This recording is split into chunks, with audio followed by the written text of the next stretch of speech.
kayaknya ajaran agamaku sebagai muslim ini banyak yang relate gitu kan. Ini ada sesuatu yang mungkin kita kadang-kadang merasa pencapaian, ambisi, cita-cita, itu sesuatu yang kita kejar banget. Tapi di konsep berpikir atau kerangka berpikir Stoicism ini mengajarkan kita tentang nothing lasts forever gitu. Semuanya tuh hanya sementara. Kalau sekarang kita lagi dikasih banyak sama Allah, dikasih banyak sama Tuhan, itu cuma sementara. Jadi ibaratnya kita tidak perlu ketakutan kehilangan atau bahkan mengejar itu sampai bikin kita jadi cemas dan gak tenang setiap harinya. Terus kalau ada satu hal yang mungkin kita bisa melihat dari perspektif yang berbeda. Jadi see things different perspective ini tadi kayak konsep awal ya yang aku sampaikan. Kadang-kadang ada loh hal baik setelah kita melalui hal tidak baik. Jadi kalau misalnya kita kesel sama orang lain, dengan kemampuan kita berempati, melihat sudut pandang yang lebih baik lagi, itu jadi kita bisa memanage ekspektasi kita juga sama orang lain. Contoh misalnya nih, kalau kita lagi kesel berharap teman atau rekan kerja atau atasan itu memberikan sikap yang menyenangkan, ternyata dia tidak memberikan itu gitu. Nah, yang bisa kita rubah adalah cara berpikir kita. Oh, aku tuh kayaknya lagi dikasih PR nih buat latihan sabar ngadepin orang kayak gini. Oh, aku tuh lagi diminta untuk belajar lebih empati sama orang lain yang karena dia punya masa lalu seperti ini gitu. Jadi dengan melihat perspektif itu kita selalu melihat bright side-nya gitu. Kayak silver lining-nya apa sih atau hikmahnya apa sih. Nah, itulah beberapa konsep Stoicism yang mungkin teman-teman bisa praktekin. Nah, kalau ngomongin konsep Stoicism ini, aku jadi ingat sama sebuah teori yang aku baca di Seven Habits-nya, bukunya Seven Habits-nya Stephen Covey. Di situ ada dikotomi tentang kontrol atau kendali kita.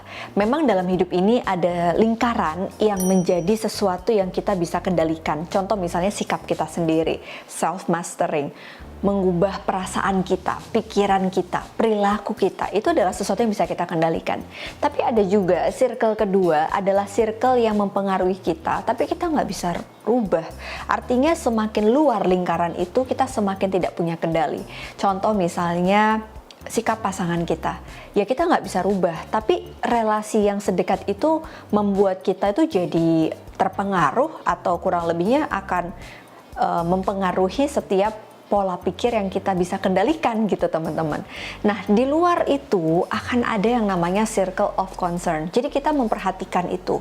Seperti kita scrolling Instagram, ada yang liburan, ada yang habis beli sesuatu, punya pencapaian ini. Nah, circle of concern kita perhatian nih. Tapi ingat, itu adalah lingkaran dari dikotomi of control tadi yang paling luar, yang nggak bisa kita rubah gitu. Nah, maka dari itu, kalau hidup kita nggak tenang atau cemas gara-gara sesuatu yang ada di lingkaran paling luar, artinya kita harus realize lagi, harus sadar lagi bahwa kita memang nggak punya kendali. Daripada itu, kita praktekin aja Stoicism tadi. Nah, ngomong-ngomong, konten ini aku buat berdasarkan beberapa literatur ya, bukan kataku sendiri, tapi aku coba mengkorelasikan dengan pengalaman pribadi dan juga cerita-cerita orang yang datang untuk konsultasi ke psikolog.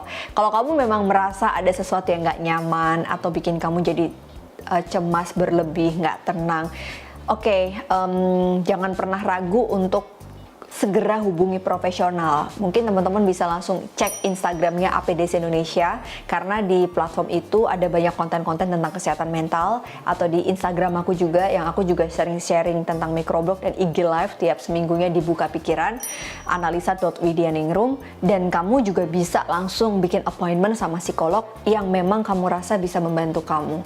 Anytime, kalau emang teman-teman punya ide atau kira-kira enaknya aku pengen ngebahas apa sih, langsung aja bisa komen di bawah ini. Jangan lupa subscribe dan thank you buat apresiasi di channel ini. Sampai jumpa, sehat-sehat ya. Assalamualaikum, bye-bye.